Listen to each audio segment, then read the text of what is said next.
You probably think your opinions matter. You probably think you're an individual with unique experiences, thoughts, and ambitions. Well, I hate to break it to you, but according to current leftist orthodoxy, you're wrong. You see, your opinion only matters relative to your identity and where that identity ranks on the hierarchy of intersectionality. If you're now thinking, what the hell are you talking about? You haven't spent much time on a modern college campus.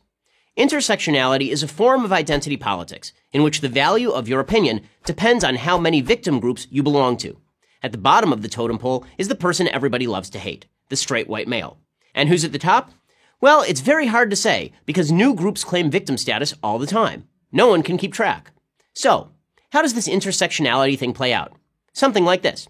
Let's say you're a gay white woman.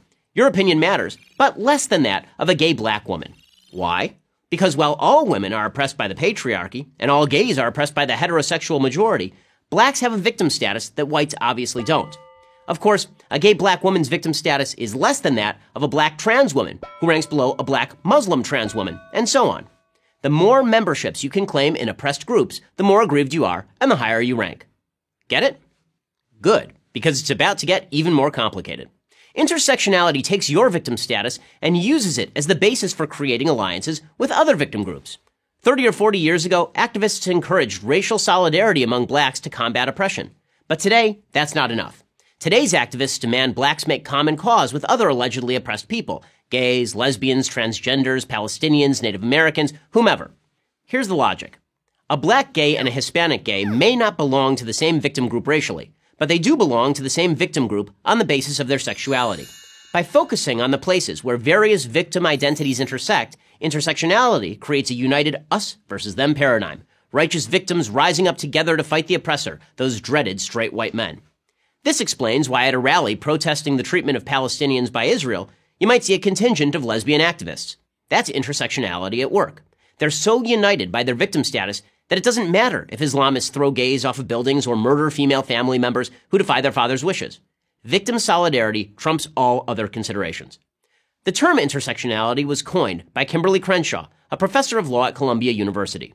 She explains that intersectionality was my attempt to make feminism, anti-racist activism, and anti-discrimination law do what I thought they should, highlight the multiple avenues through which racial and gender oppression were experienced. To Crenshaw, America is a terrible place full of victim groups, each with their particular set of grievances. Why shouldn't these victim groups get together and form a political coalition unified by the belief that the majority society has harmed them? That some professor tucked away in an ivory tower would come up with this nonsense is not surprising. What is surprising and disturbing is that so many people actually go along with it. America is the most open, least racist nation on the planet. That Professor Crenshaw is free to spin her nonsensical theories and get paid well for it should offer adequate proof of that. And since when do you have to live someone's experience in order to understand them? You don't have to live as a slave in order to understand that slavery is cruel and wrong. You don't have to live as a woman in order to recognize the evil of rape. Finally, and most important, intersectionality promotes the biggest hoax of all, that we aren't individuals who are to be judged on the basis of how we act, but are merely members of groups to be judged on the basis of our group identity.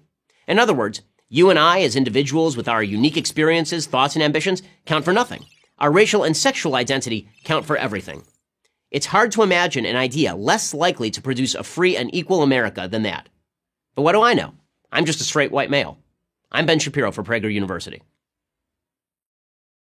There's a reason PragerU videos have hundreds of millions of views. They're informative, the people who are talking are always interesting, except for me. All the animation is fantastic, and most of all, you can send it around to all your friends, and they actually know more than they did before you sent it. You should definitely consider giving some money to PragerU.